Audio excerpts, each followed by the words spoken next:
بسم اللہ الرحمن الرحیم۔ آج ہم بات کرنے والے ہیں ایسی شخصیت کے بارے میں جب وہ تلوار اٹھاتے تو سامنے والا دشمن کانپنے لگتا اور انہیں ان کی بہادری کی وجہ سے سیف اللہ یعنی کہ اللہ کی تلوار کا لقب ملا۔ حضرت خالد بن ولید ہی وہ شخصیت ہیں جنہوں نے اپنی بہادری کی وجہ سے کئی جنگیں فتح کی۔ حضرت خالد بن ولید وہ عظیم سپہ سالار تھے جن کی بے مثال کامیابیوں کی وجہ سے رسول اللہ صلی اللہ علیہ وآلہ وسلم نے سیف اللہ یعنی کہ اللہ کی تلوار کے لقب سے نوازا تھا۔ اگرچہ امت مسلمان کی تاریخ فنون، حرب اور جنگی کارناموں کی مثالوں سے بھری پڑی ہے، لیکن مغربی مورخین کی نظر اس پر کبھی نہیں پڑی۔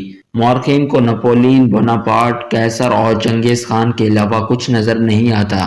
اگرچہ یہ جرنیل بھی اپنی جگہ فن اور حرب کے ماہر تھے اور انہوں نے بڑے بڑے دشمنوں کو شکست دی، لیکن تاریخ اسلام کا ایک ایسا جرنیل بھی ہے جس کا تذکرہ دنیا کی جنگی تاریخ میں لازمی ہونا چاہیے۔ اس نڈر اور ناقابل شکست جرنیل کا نام خالد بن ولید ہے۔ حضرت خالد بن ولید کی بے مثال کامیابی کی وجہ سے رسول اللہ صلی اللہ علیہ وآلہ وسلم نے سیف اللہ یعنی کہ اللہ کی تلوار کے لقب سے نوازا۔ حضرت خالد بن ولید 6ویں صدی کے آخر میں قریش کے قبیلے بنی مخزم میں پیدا ہوئے۔ اس قبیلے کے لوگ جنگجو تھے اور جنگی مقاصد کے لیے گھوڑے پالتے تھے۔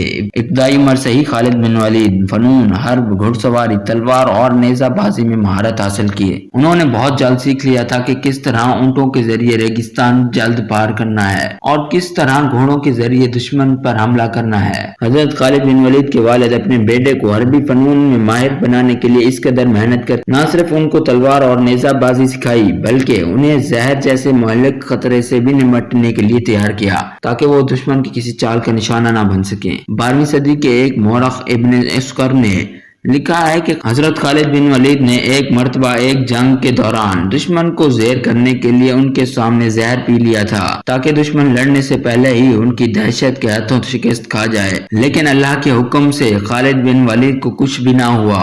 اسلام قبول کرنے سے قبل جنگ احد میں مسلمانوں کا شدید جانی اور مالی نقصان بھی خالد بن ولید کی جنگی حکمت عملی کی وجہ سے ہوا، لیکن اسلام قبول کرنے کے بعد وہ نہ صرف مسلمانوں کے کمانڈر تھے بلکہ انہوں نے حضور کریم صلی اللہ علیہ وسلم کے حلقہ قرابت داروں میں بھی جگہ بنا لی۔ اصل میں قبول اسلام کے بعد سے ہی حضرت خالد بن ولید کے جنگی کارنامے شروع ہوئے۔ جنگ موتا میں حضرت رسول اللہ صلی اللہ علیہ وسلم کے مقرر کردہ تینوں کمانڈر ایک کے بعد ایک شہید ہو گئے، تو ایسے کڑے وقت میں حضرت خالد بن ولید نے فوج کی کمان سنبھالی، 3000 شکست خور سپاہیوں کو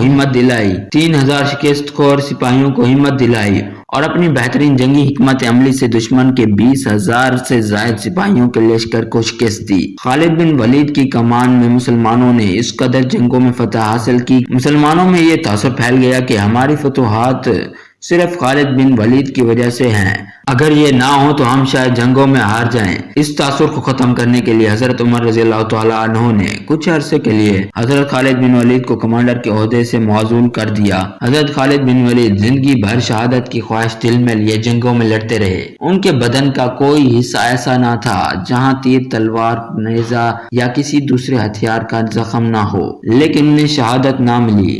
علماء کرام اس کی وجہ بتاتے ہیں کہ انہیں چونکہ سیف اللہ کا لقب دیا گیا تھا اس لیے انہیں میدان جنگ میں شہادت نصیب نہیں ہو سکی، کیونکہ کسی کو مجال نہیں تھی کہ اللہ کی تلوار کو شکست دے سکے۔ زندگی بھر حضرت خالد بن ولید کے ہاتھ میں تلوار کا دستہ رہا اور وہ اللہ کی راہ میں جہاد کرتے رہے۔ اگر آپ کو ہماری آج کی یہ ویڈیو پسند آئی ہو تو اسے لائک کریں اور ہمارے چینل کو سبسکرائب کریں۔ شکریہ۔